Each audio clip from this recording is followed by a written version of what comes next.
ഈ ജീവിതത്തിൽ ഏവരും ഒരുപോലെ ആഗ്രഹിക്കുന്നുണ്ട് ഒരു സന്തോഷപൂർണമായ ജീവിതം. അതിന് പ്രധാനപ്പെട്ട ഒരു ഘടകമാണ് വരുമാനം. വരുമാനം ഇല്ലാതെ വന്നാൽ പട്ടിണിയാകും. വസ്ത്രങ്ങളോ പാർപ്പിടമോ ഇല്ലാതെയാകും. അപ്പോൾ ഒരു സന്തോഷപൂർണമായ ജീവിതം സാധ്യമാകില്ല. വലിയ ബിസിനസ്സുകൾ ചെയ്യുന്ന ആളുകൾ കോടികൾ ചെലവഴിച്ച് ജീവിക്കുന്നതും ആഡംബര കാറുകളിൽ സഞ്ചരിക്കുന്നത് കാണുമ്പോഴും ആ ജീവിതത്തിൽ സാധാരണക്കാരായ നാം സന്തോഷം കാണാറുണ്ട്.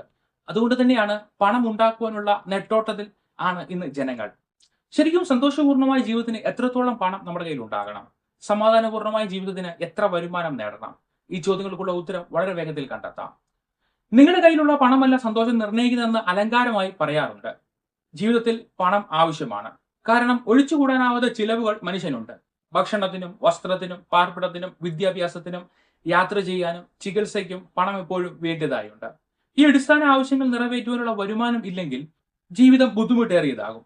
ഇന്നും നമ്മുടെ ഇടയിൽ സമ്പന്നരായ ആളുകളെക്കാൾ കൂടുതലുള്ളത് മൂന്ന് നേരത്തെ ഭക്ഷണത്തിനുള്ള വക കണ്ടെത്തുവാൻ ഇല്ലാത്തവരാണ്. പല കുടുംബങ്ങളും ചികിത്സാ ചെലവുകൾക്ക് പണം കണ്ടെത്തുവാനാകാതെ മരുന്നുകൾ വാങ്ങുവാൻ പണം തികയാതെ ബുദ്ധിമുട്ടുന്നവരാണ്. കുട്ടികളുള്ള വീടുകളിൽ അവരുടെ പഠനത്തിനായി സ്കൂൾ ഫീസിനായി ബുദ്ധിമുട്ടുന്നവർ ഏറെയുണ്ട്. അതുപോലെ നിത്യ ചെലവുകൾക്ക് പണം കണ്ടെത്തുവാൻ ബുദ്ധിമുട്ടുന്നവർ ഉണ്ട്. ഈ കൂട്ടർ കൈവായ്പകളും കടങ്ങളുമൊക്കെ സ്ഥിരമായി വാങ്ങിയാണ് മുന്നോട്ട് പോകുന്നത്. അതുകൊണ്ട് സാമ്പത്തിക സമ്മർദ്ദവും അസംതൃപ്തിയും ബുദ്ധിമുട്ടുകളും എപ്പോഴും ഇവരുടെ ജീവിതത്തിലുണ്ടാകും. പല കുടുംബങ്ങളും തീർത്തും ദരിദ്രാവസ്ഥയിലേക്ക് എത്തുന്നത് കുടുംബങ്ങളിൽ ഒന്നോ അതിലധികമോ ആളുകൾ രോഗക്കിടക്കയിലാകുമ്പോൾ ആണ്. വരുമാന മാർഗം നിലയ്ക്കുകയും ചികിത്സാ ചെലവുകൾ വർദ്ധിക്കുകയും ചെയ്യുന്നത് ദാരിദ്ര്യത്തിലേക്ക് തള്ളിവിടും. ചില കുടുംബങ്ങളിൽ ആരും രോഗികളായി ഉണ്ടാകില്ല. പക്ഷേ അവിടുത്തെ ഭർത്താവ് മദ്യപിക്കുന്നയാളായിരിക്കാം. പണിയുന്ന കാശിന്റെ പകുതിയും ചിലവഴിച്ച് മദ്യപിക്കും. ഇത്തരം കുടുംബങ്ങളും ദാരിദ്ര്യത്തിലാണ് ജീവിക്കുന്നത്. ഇവർക്കും സാമ്പത്തിക സുസ്ഥിരത നേടുവാനുള്ള ആഗ്രഹമുണ്ട്. അതിനായി ലോട്ടറി വാങ്ങുകയും ചെയ്യും. അങ്ങനെ ആഗ്രഹങ്ങൾക്ക് യാതൊരു കുറവുമില്ലാത്ത ജീവിതമാണ് ദരിദ്രരുടേത്. പക്ഷേ അതിലേക്ക് എത്തിച്ചേരുവാൻ കഴിയുന്നില്ല എന്ന സങ്കടം എന്നും അവരെ അലട്ടിക്കൊണ്ടിരിക്കും. അത്യാഡംബര ജീവിതത്തെക്കുറിച്ച് ഇനി പറയാം. ആഡംബര കാറുകളും ആഡംബര സൗധങ്ങളും അന്താരാഷ്ട്ര യാത്രകളും ഒക്കെയാണ് ഈ ജീവിതത്തിലെ ഹൈലൈറ്റ്.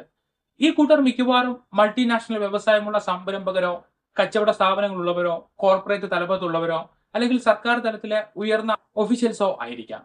പുറമെ നിന്ന് നോക്കുമ്പോൾ അവരുടെ ജീവിതം ആരും കൊതിച്ചു പോകുന്നതാണ്. സൗകര്യങ്ങൾക്ക് യാതൊരുവിധ കുറവും അവർക്കില്ല. പക്ഷേ ഈ ആഡംബര ജീവിതത്തിന് ഒരുപാട് വെല്ലുവിളികളുള്ള കാര്യം പലപ്പോഴും പുറത്ത് അറിയാറില്ല. ഇവരിൽ ഭൂരിഭാഗം ആളുകൾക്കും ദശലക്ഷം കോടികളുടെ കടങ്ങളുണ്ട്. ഇവരുടെ ബിസിനസ്സുകൾ എന്നും എന്ന പോലെ പല റിസ്കുകളെയും അഭിമുഖീകരിക്കേണ്ടി വരുന്നുണ്ട്. സാമ്പത്തികമായുള്ള സമ്മർദ്ദം ഇവർക്കുണ്ട്. ഇവരുടെ ജീവിതവും ബിസിനസ്സുകളും മുന്നോട്ട് പോകുവാൻ ഓരോ ദിവസവും കോടികളുടെ എക്സ്പെൻസ് ആണുള്ളത്. ഈ കൂട്ടർക്ക് ആരെയും വിശ്വസിക്കുവാനും കഴിയില്ല. കാരണം ഇവരുടെ അടുത്ത് എത്തുന്നവരും ചെങ്ങാത്തം കൂടുന്നവരുമെല്ലാം ഇവരെ സ്നേഹിച്ചുകൊണ്ടല്ല, ഇവരുടെ പണത്തെ സ്നേഹിച്ചുകൊണ്ട് മാത്രമാണ് അടുപ്പമുണ്ടാക്കുന്നത്. ഇഡി, ഇൻകം ടാക്സ് പോലെയുള്ള സംവിധാനങ്ങളുടെ നിരീക്ഷണം ഇവരുടെ മേൽ എപ്പോഴുമുണ്ട്. എപ്പോൾ വേണമെങ്കിലും പിടിവീഴാം. പുറമെ തിളങ്ങി നിൽക്കുന്ന ആഡംബര ജീവിതത്തിന് സന്തോഷകരമായ അവസ്ഥ നൽകുവാൻ കഴിയില്ല എന്നത് ഇതുകൊണ്ട് വ്യക്തമാണ്. മറ്റൊരു തരത്തിലുള്ള ജീവിതം ദാരിദ്ര്യത്തിനും ആഡംബരത്തിനും ഇടയിലുള്ളതാണ്. ഇവർക്ക് സ്ഥിരമായ ഒരു വരുമാനം ഉണ്ടാകും.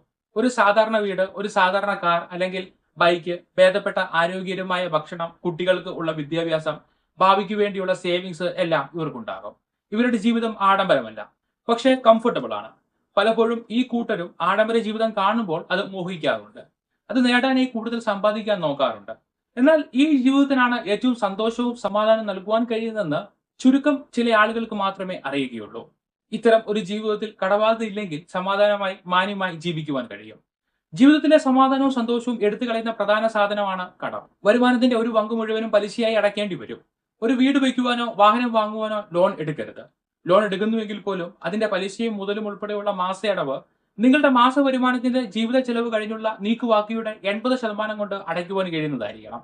ഉദാഹരണത്തിന് 50,000 രൂപ മാസ വരുമാനമുള്ള കുടുംബത്തിനുള്ള ചിലവ് 25,000 ആണെങ്കിൽ അതിന്റെ ബാക്കി വരുന്ന തുകയുടെ 80%, അതായത് 20,000 രൂപയാണ്. താങ്ങാനാകുന്ന പരിധിക്ക് അപ്പുറം പിടിച്ചാൽ അത് ജീവിതത്തിലെ സ്വസ്ഥതയെ എടുത്തു കളയും. ഇനി ഇതിൽ ഏത് ജീവിതമാണ് സന്തോഷപൂർണ്ണമെന്ന് ഞാൻ പറയേണ്ട കാര്യമില്ല. ദരിദ്ര ജീവിതത്തിൽ ബുദ്ധിമുട്ടുകളും അസ്ഥിരതയുമുണ്ട്. ആഡംബര ജീവിതത്തിൽ സമ്മർദ്ദങ്ങളും കൂടുതൽ ഉത്തരവാദിത്വവും റിസ്ക്കുമുണ്ട്. എന്നാൽ ഇതിനിടയിലുള്ള ജീവിതം സ്ഥിരവും സമാധാനപൂർണ്ണവുമാണ്. സംതൃപ്തി ഉണ്ടെങ്കിൽ സന്തോഷകരമായി ജീവിക്കും. ഇനി എത്ര രൂപയാണ് ഇതിനാവശ്യമായ വരുമാനം എന്ന് കൂടി നോക്കാം. ഇന്ത്യയിലെ ഇന്നത്തെ സാഹചര്യത്തിൽ സുഖകരമായ ജീവിതത്തിന് ഭക്ഷണവും വീടും വിദ്യാഭ്യാസവും യാത്രാമാർഗവും സേവിങ്സും അനിവാര്യമായ കാര്യങ്ങളാണ്. ഇന്നത്തെ ജീവിത ചെലവ് അനുസരിച്ച് ഒരു മാസം ഒരു അണുകുടുംബത്തിന് 20,000 മുതൽ 30,000 രൂപ വരെ ജീവിത ചെലവ് വരും. അതുകൊണ്ട് ഒരു സുസ്ഥിരമായ ജീവിതത്തിന് 3,60,000 രൂപയ്ക്ക് മുകളിലുള്ള വാർഷിക വരുമാനം ഉണ്ടാകണം. വാർഷിക വരുമാനം 8 ലക്ഷം രൂപ വരെ നേടുവാനുണ്ടെങ്കിൽ മികച്ച ഒരു സേവിങ്സ് കൂടി ഉണ്ടാകും. ഇതിന് മുകളിലേക്കുള്ള വരുമാനമുള്ളവർക്ക് ആഡംബര ജീവിതത്തിലേക്ക് ചവിട്ടി കയറുവാനും കഴിയും. സന്തോഷകരമായ ജീവിതത്തിന് സാമ്പത്തികമായി പാലിക്കേണ്ട ചില അച്ചടക്കങ്ങളുണ്ട്. 1. മദ്യപാനം, പുകവലി പോലെയുള്ള ദുശീലങ്ങൾ ഉണ്ടാകാതിരിക്കുക. 2. സ്ഥിരമായി പുറത്തുനിന്നുള്ള ഭക്ഷണം പോലെ അനാവശ്യ ചെലവുകൾ ഒഴിവാക്കുക. 3. കൃത്യമായി ചെലവുകൾ രേഖപ്പെടുത്തി വെച്ച് ഓരോ മാസവും വരവിനേക്കാൾ കുറവ് ചെലവ് മാത്രമേ ഉണ്ടാകുന്നുള്ളൂ എന്ന് ഉറപ്പുവരുത്തുക. 4. ഒരു തുക സേവിങ്സ് ആയി മാറ്റിവെക്കുക. എന്നാൽ പെട്ടെന്ന് അത് പെരുപ്പിക്കുവാൻ വേണ്ടി ഷെയർ മാർക്കറ്റ് പോലെയുള്ളവയിൽ പരീക്ഷിക്കാതിരിക്കുക. 5. മാന്യമായ ജീവിതം തനിക്കുണ്ട് എന്നും മറ്റുള്ളവരെ ബോധിപ്പിക്കേണ്ട കാര്യം ഇല്ലെന്നും തിരിച്ചറിയുക. ഇത്രയും കാര്യങ്ങളുണ്ടെങ്കിൽ സുസ്ഥിരമായ വരുമാനം കൊണ്ട് സന്തോഷമായി ജീവിക്കുവാൻ കഴിയും. പണം മാത്രം സന്തോഷകരമായ ജീവിതം നൽകില്ല. ജീവിതത്തിലും കുടുംബത്തിലും സന്തോഷം ഉണ്ടാകുവാൻ ചില കാര്യങ്ങൾ കൂടി പറഞ്ഞു തരാം. 1. സംഭാഷണത്തിൽ മിതത്വം പാലിക്കുക. മനസ്സിൽ തോന്നുന്നതെല്ലാം പറയാതെ പറയുവാൻ പോകുന്ന കാര്യത്തെക്കുറിച്ചൊന്ന് ആലോചിച്ച് അത് മറ്റുള്ളവർക്ക് ബുദ്ധിമുട്ടുണ്ടാകുന്നതല്ല എന്ന് ഉറപ്പുവരുത്തിയ ശേഷം മാത്രം സംസാരിക്കുക. 2. സഹായ മനോഭാവം ഉണ്ടാകുക. നിങ്ങളുടെ ഒപ്പം ജീവിക്കുന്ന കുടുംബാംഗങ്ങൾക്ക് ഒരു സഹായം ചെയ്യാനുള്ള മനോഭാവത്തോടെ ജീവിക്കുക. ഇതൊന്നും എനിക്ക് ബാധകമല്ല എന്ന ചിന്താഗതിയിൽ ആയിരിക്കരുത്. വീട്ടിലിരിക്കുമ്പോൾ നിങ്ങളുടെ സ്മാർട്ട് ഫോണുമായി നിങ്ങളുടെ ലോകത്ത് ഇരിക്കാതിരിക്കുക. പൊതുവായി എല്ലാവർക്കും പ്രയോജനപ്പെടുന്ന കാര്യങ്ങൾ ചെയ്യുക. 3. കച്ചവട മനോഭാവം വീട്ടിൽ ഉണ്ടാവരുത്. ഇങ്ങോട്ട് എത്ര തരുന്നോ അത്ര മാത്രമേ അങ്ങോട്ടുള്ളൂ എന്ന ചിന്താഗതി ഉണ്ടാകരുത്. മറ്റുള്ളവർക്ക് വേണ്ടിയാണ് ഇത് ചെയ്യുന്നതെന്ന ചിന്താഗതിയും ഉണ്ടാകരുത്. അങ്ങനെ ജീവിക്കുകയാണെങ്കിൽ സാമ്പത്തികമായ സന്തോഷത്തിന് പുറമെ ജീവിതത്തിലും സന്തോഷം നേടുവാൻ കഴിയും. അങ്ങനെ സന്തോഷകരമായി ജീവിക്കുവാൻ കഴിയും. ഈ കാര്യങ്ങളൊക്കെ കേൾക്കുമ്പോൾ നിങ്ങൾക്ക് ചില അഭിപ്രായങ്ങൾ പങ്കുവയ്ക്കുവാനുണ്ട്. അത് കമന്റിലൂടെ ഒന്ന് പങ്കുവയ്ക്കണേ. അപ്പോൾ സന്തോഷകരമായ ഒരു ജീവിതം ആശംസിച്ചുകൊണ്ട് അവസാനിപ്പിക്കുന്നു. Good bye.